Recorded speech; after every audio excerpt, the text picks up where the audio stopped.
Rejection is not a rejection of you personally. It is simply you either haven't answered all of the questions that they might have, and sometimes they're not going to freely tell you what those questions are. You do have to go on a little bit of a treasure hunt with them. Hey there, and welcome back into the Direct Selling Accelerator podcast. I'm your host, Sam Hind, and today I'm going to talk to you all about a very sticky subject, one that I know most of us at some point in our lives really seriously struggle with. I would say probably vast majority of people struggle with this, and that is the fear of rejection and confidence in selling. Now, I'm coming at you with this one from a huge amount of experience because I myself absolutely have struggled with this over the years, but I've also had some experience in some of the hardest core sales roles over my career. And I'm really keen today to kind of open up. I want to be honest. I want to share some of my experience in some of those roles and some of the incredible strategies that I feel very, very blessed and privileged to have learned from some amazing mentors over the last almost 30 years.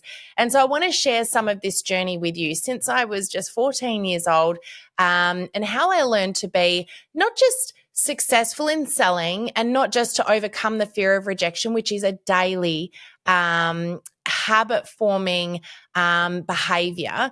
But also, I want to speak into you having some courage so that when you show up in your business, you can feel really, really confident and really, really capable of doing those reach outs and doing those connections in a way that are going to get you results. And I'm going to share with you some fun things along the way as well to turn this into maybe a little bit more of an enjoyable process. Who knew that selling could actually be fun? Well, it can. And today I'm really keen to share with you some ways to make it a little bit more fun for you. So let's dive on in and talk a little bit about the fear of rejection or overcoming the fear of rejection and building your confidence in selling.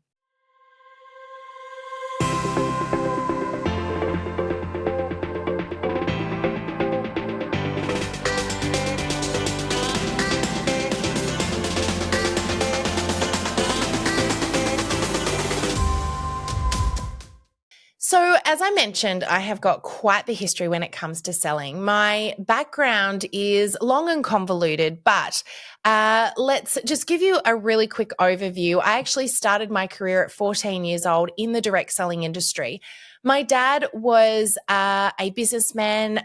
He had multiple businesses. He was often starting new businesses and then they weren't succeeding and he'd move into doing something else. And I watched this process go on for him for many, many years where he worked his backside off and didn't seemingly get very good results. And I thought to myself, I don't want to work so hard and not see any fruit from my labors. And I could often, as a kid growing up with my dad, see these little holes of opportunities where if, something was tweaked or, there was just a shift in the way that something was worded that a big difference could be made. And I remember at just a very young age, I must have only been 12 or 13 years old, I used to get behind the counter in his stores and sell his products. And he would always come home and say, "What did you do? How did you do that? How did you sell so many mobile phones or cameras today?" And I used to treat it as a little bit of a game. And inadvertently, I learned some really incredible skills quite naturally that I have carried into my career. Now, after my direct selling role, and you might have heard that story if you've been on a webinar with me before, and I've shared that, but I got myself into a leadership role in the company that I was with. I ended up being one of the top 10 consultants in Australia in the company that I joined early on. By the time I was 16 years old. And I was earning an income that most 16-year-olds could only ever dream of. But as I turned 18, I moved into employment and I started off with my very first ever job in cold calling door to door. Now, I had no idea going into this role what I was in for, but let me tell you, it was a baptism of fire and absolutely I learned so much very, very quickly in that role. Again, lessons that I often share inside of my trainings. But it all comes back to one key thing, and that is building the all-important relationship. Often what I find when it comes to selling and the fear of rejection is the reason that we struggle with selling is because we're approaching it from the wrong angle. And when we go in with the intention to sell, it usually feels uncomfortable and it often doesn't get us the best result. But when I learned to shift my approach and make my approach about getting to know the person, building a genuine relationship, and adding value specific to them, it completely changed the outcome. So I want to give you a few strategies to help you today because at the end of the day, this is about giving you things that work. And so I want to start off with reframing rejection. Now, I believe that the reason that we have a fear of rejection is because we feel like we personally are being rejected. When in actual fact, rejection is a number of things when it comes to selling. I had one of my very first ever bosses say to me, Sam, it's not a no, it's just a no, not right now, or no, you haven't given me enough information yet. And I love that because it was a shift from, oh, they've just closed the door in my face to, hang on a second, there might be another door here somewhere that I need to look for.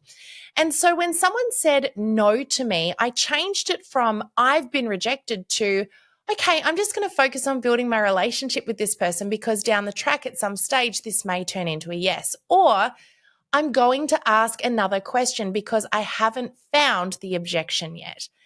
So I used to treat it like a little bit of, I guess, a hunt, an expedition. You know, can I find the objection that's hidden here somewhere as though it was treasure? And instead of looking for the sale, I looked for the objection because the objection I knew would teach me things and it would also help me become better with the next conversation.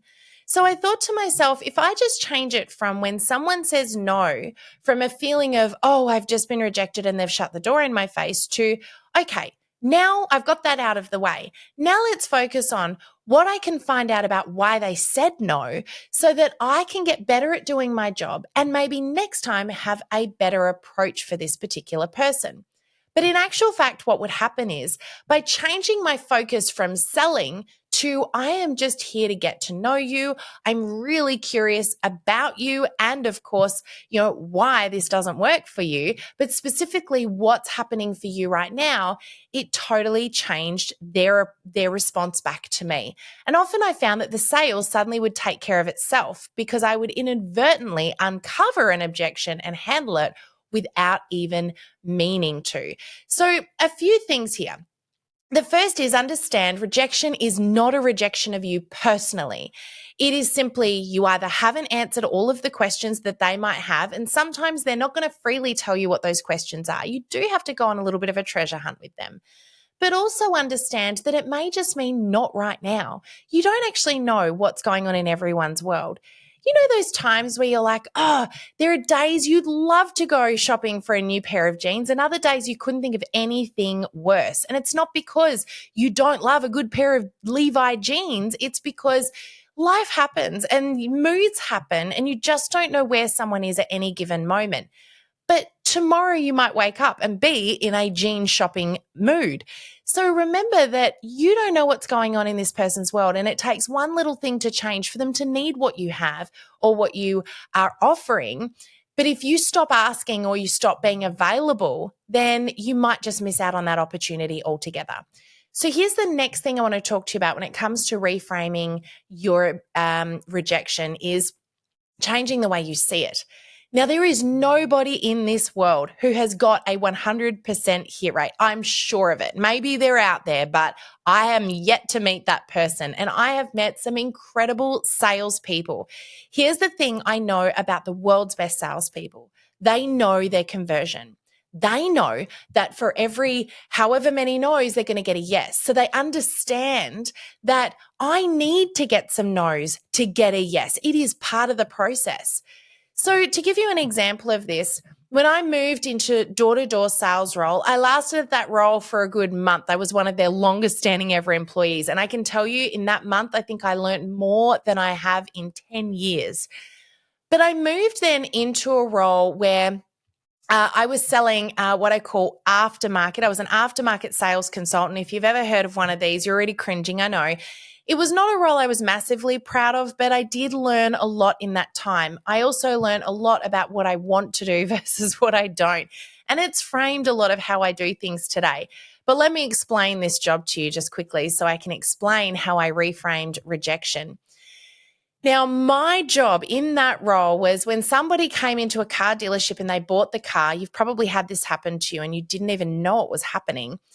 The customer, after they've finished the purchase with the salesperson, the car salesperson, would then get ushered into my office. And it was my job to then upsell them to a whole bunch of things that they didn't know they wanted, probably didn't need, in order to get profit out of them that had just been dealed and wheeled away. So typically what happens is at a car dealership, people shop around and it's a cutthroat industry. So if somebody comes in to buy a car, it is common that they knock the price down as much as they possibly can. And the dealership will, do the backwards and forwards, and eventually they'll agree to the price and they'll say, oh, I'm not making any money out of this, which is possibly true until you get sent into the office of what I was called was a customer care consultant. And so they would sit them down in front of this person, which in this case was me, and it would be my job to sell them things to look after their brand new investment. So this beautiful couple or individual will come into my office. They've just spent $20, $30, $40, $50,000 on a car, probably emptied the bank account, feeling a little bit poor at this point in time. They sit down and I tell them that in order to look after this car, you're going to need to buy window tint, paint protection, fabric protection, insurance of some sort. And so I had to sell them all of these extras. Meanwhile, all of these extras would make the dealership back the profit that they just lost on the car in order to get the deal. Quite a process. Well, I want you to think about it from the perspective of the salesperson in this position. Unlike many roles, like for example, the car salesperson, I didn't ever get the time to build the relationship with this person. They have been plonked in the seat opposite my desk, and it's my job now to sell to them on the spot. I've got them for 10 minutes. That's it. I haven't met them before, and I've got them for 10 minutes before they go and complete their purchase, finish things up, and leave. Now, if they didn't come into me, I never got to see them. And so it was very important to both the dealership and me, because I was on a high commission role. I didn't earn a lot of income from the dealership. I had to earn the commission. So it was very important from many perspectives that I did a good job and in a very short space of time. So here's the thing. This was a very high turnover role, as you can imagine, because it was very hard to sell to these people. But I eventually worked out that there were some ways to make it much simpler. The first of those was to completely reframe my thinking. So if I thought that I had to sell to every person that sat down, or I expected that I was going to, I would be disappointed every time, because of course that's not going to happen. So I had to change it around and start to get to know my numbers. And what I learned over time was that for every 3 people that would be sat in front of me, I would sell to 1. I would close 1. So I knew that I needed 2 rejections to get a sale. And I used to tally on my desk. I still remember doing this. I had a big pad on my desk, and I used to just do the little tally. I could sometimes be brought in 10 people on some days, depending on how busy the dealership was. And other days they might not sell any cars and I'd see no one. So I used to tally, and I would wait for the 3rd person.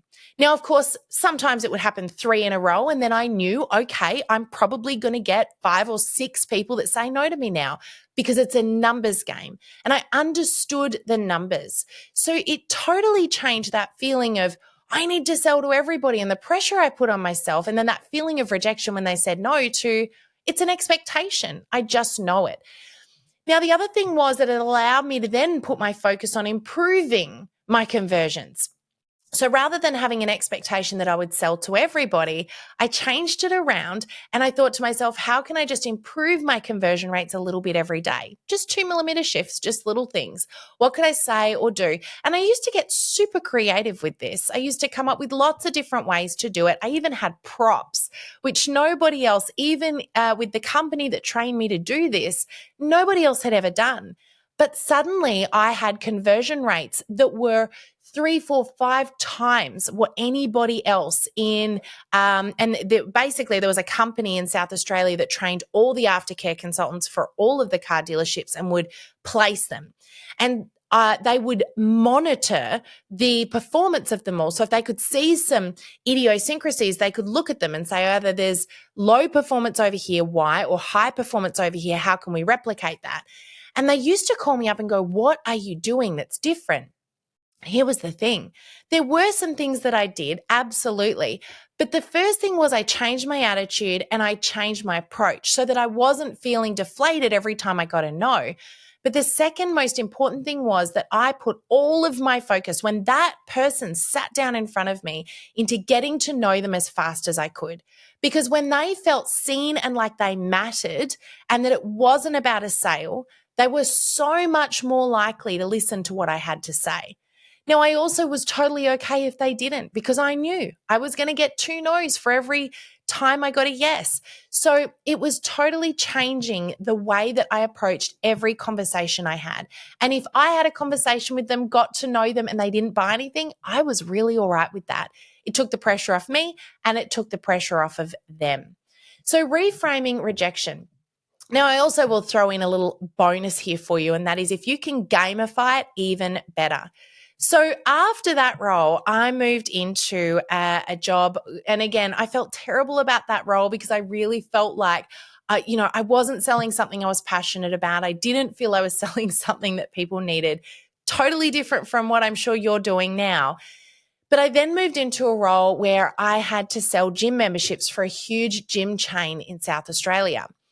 Now, this particular role was same concept, but also high pressure, high commissioned role. And it meant that I had to work really, really hard if I was going to earn an income. But I also understood I needed to know my numbers. So from the day I got into that position, I changed things up and I looked at, okay, rather than how many sales do I need to make, I asked myself the question, how many phone calls do I need to make? I worked out in that role that I had a conversion rate of 1 in 4. So every 4 people that came through the door to inquire at the gym, I would convert one of them to a 12-month member. And so I understood if I had a target to aim at, I needed to make so many phone calls to get so many people through the door. So I also set up a referral system in that role, something I talked a little bit about in a past podcast episode. Which meant that every one person I signed up, I had 3 or 4 more people to call to possibly sign up. Again, referrals are going to be your best friend, but that's not what I'm here to talk to you about today. Where I'm going with this is that I turn this into a game. And I used to have a waste paper basket over by my desk. And every time I made one phone call, I would I'd screw up a ball of paper and I would throw it into the waste paper basket. Now, I knew that I could fit 40 balls in this basket. And if I fit 40 balls in this basket, I was going to make 10 sales because I knew my numbers were for every 4 people that walked through the door, I was going to make 1 sale. If I wanted 10 sales, so on and so forth, I needed to make 40 phone calls. So I understood those numbers. So the game became not how many sales, it was how many phone calls, and the sales took care of themselves. I turned it into a game. I've done that over the years with Post-it notes on the wall. I've done it with little sticky dots. I have done it with darts. I have done it with all sorts of fun things with my teams, and again, I've moved into multiple different sales and marketing roles over the years where I had targets to hit. And I have taught this to other people and seen them have huge success because when the focus is shifted, as you can imagine, it totally changes the outcome because the pressure changes. So know your numbers and focus on those rather than I have to make a sale right now, and it takes that desperation away. By the way, people can smell the sell. So when you're desperate, you are going to naturally be less successful as well. So if you can get rid of that, if you can change your approach and think to yourself, it doesn't matter. then you're going to have a lot more fun in this process. Now, if you want a little bit of something strategic here to do, I highly recommend reading Go for No by Andrea Waltz. She was on this podcast a few years back. We will link in the show notes to that episode. But Andrea talks about the importance of chasing the no. A very special mentor of mine in that door-to-door sales role said to me, every no is one step closer to a yes. And he was so true. So reframe the rejection is the first tip I've got for you. Here's my next one, okay? You might cringe a little bit at this one because it can seem a little bit uncomfortable to do, but let me tell you, it's a game changer. Now, I do this one not just when it comes to selling, but I also do this one when it comes to difficult conversations. I do it when it comes to anything that gives me anxiety that I need to, have a little bit of courage in, and that is role playing. Okay. Don't turn off. Listen to me here. Just hear me out for a moment. Role playing is absolutely one of the most uncomfortable things that you can do. I understand that. I would so much rather speak to 1,000 people I don't know than speak in front of one person I do. I completely understand it, but that's the point. If you can get comfortable speaking about whatever it is that you're doing, role playing a conversation you want to have in front of a loved one, it's going to take the edge off when you have that conversation with someone you don't know. And let's face it, the person you don't know doesn't know where you're going with it. And so it's a much easier conversation to have. So I role play with Greg if I have to have a difficult conversation with a friend or a family member. I role play with him when I am speaking on stage and I want to get rid of some of those nerves. I role play with him if I need to try a new sale tactic or I need to practice a sell or a pitch or anything like that with a client. All of those things I role play. It takes the anxiety out of it and it helps you to solidify and really formulate what you're going to say. So if you are thrown off by whoever it is that you're speaking to, if they throw an objection in the mix or they ask you a question you don't expect or interrupt you partway through, or if you're speaking to an audience of people and they throw something at you that you weren't anticipating, then if you've role played it and practiced it, you're more likely to be able to easily get back on track and pick up where you left off. I have had so many incredible experiences with role playing over the years. I am sold out for this. I really do believe it's powerful, but don't think for a minute it's ever going to be easy. That's the point. But it's sometimes like pushing yourself out of your comfort zone because you know there's growth on the other side. Your growth never happens inside your comfort zone, and role playing is a brilliant way to grow you in lots of different spaces and lots of different ways. Okay, here's my final tip here. When it comes to selling and overcoming the fear of rejection, our worst enemy and biggest critic is always going to be ourselves. So from somebody who has been their biggest bully, which is me, by the way, I want to just share with you the importance of being very aware of your self-talk. There are some ways of shifting this around, but the first thing is to have some awareness. And the loved ones around you, even your significant other, is going to be a really good person to help you pinpoint sometimes that inner bully. Greg will often look at me and say, Sam, I think that's the inner bully talking. And it's a really good reminder because we speak to ourselves so much worse than we would speak to anybody else. And it is so true when it comes to rejection. Part of the reason we're afraid of it is because we're telling ourselves we're not worthy, we're not good enough, and that people don't want to hear from us, which couldn't be further from the truth. You have got everything you need around you right now to achieve your goals. But the question is, how resourceful are you and where's your mindset at? So a couple of quick tips for you. The first one is if you can train your mind, if you can train your thinking and train your self-talk to be productive and positive, you're not leaving so much room for the fear. Now, one of my absolute favorite quotes, and I've got this is one of my tips for you. I've got this stuck up on my computer here as a Post-it note to remind myself. So one of the things I do here, guys, is I set up some affirmations and some quotes to help me when that inner bully starts getting a little bit loud. And here's one of the quotes that I'm staring at right now because it's right next to my camera here, and it's, you can't be grateful and fearful simultaneously. So when I sense that fear creeping in, the fear of they don't want me. They don't need me. I'm not good at what I do. I'm not as good as somebody else, or, they're going to say no. As soon as I start to feel that fear come in, I need to switch my mindset to a mindset of gratitude. As soon as I do that, the fear is gone, because you cannot be grateful and fearful at the same time. So it's about being thoughtful about this and intentional about this. I've also got some other really great quotes around here as well. Be a blessing and you'll be blessed. How do I like, know, and trust myself? Because you would have heard me say that everything you do is about building relationships with people, because people buy from those they like, know, and trust. And so I've got one here that says, how can I like, know, and trust me? What else have I got here? You can't be stressed and present at the same time. So again, I have just got so many quotes around here to remind myself to be fully focused and fully intentional on speaking to myself in a positive way. Another one I've got here is, I'm not experiencing my life, I'm experiencing the life I focus on. Again, I'm experiencing rejection because I'm focusing on rejection. But if I change that up, what could I be focused on? What could I be experiencing? So a little bit of a reminder here. Fear of rejection is fear of the past, not the future, because the future hasn't happened yet. And a fear of rejection is often a fear of people rejecting us personally, which is not at all what they're doing. Do remember this. You are leading with you. If you focus on the relationship and you make what you do about them, if you make it about how can I serve first, the sales will take care of themselves. And turn it around, gamify it, and know your numbers. Now, you may not know what they are yet, but get to know them. This takes a little bit of time, but that's part of the fun. And if you know, I need to make this many phone calls or send this many emails or have this many conversations before I get a sale, totally takes the pressure out of it. So I hope this has been a little bit helpful for you today. It's another Power Podcast episode from me.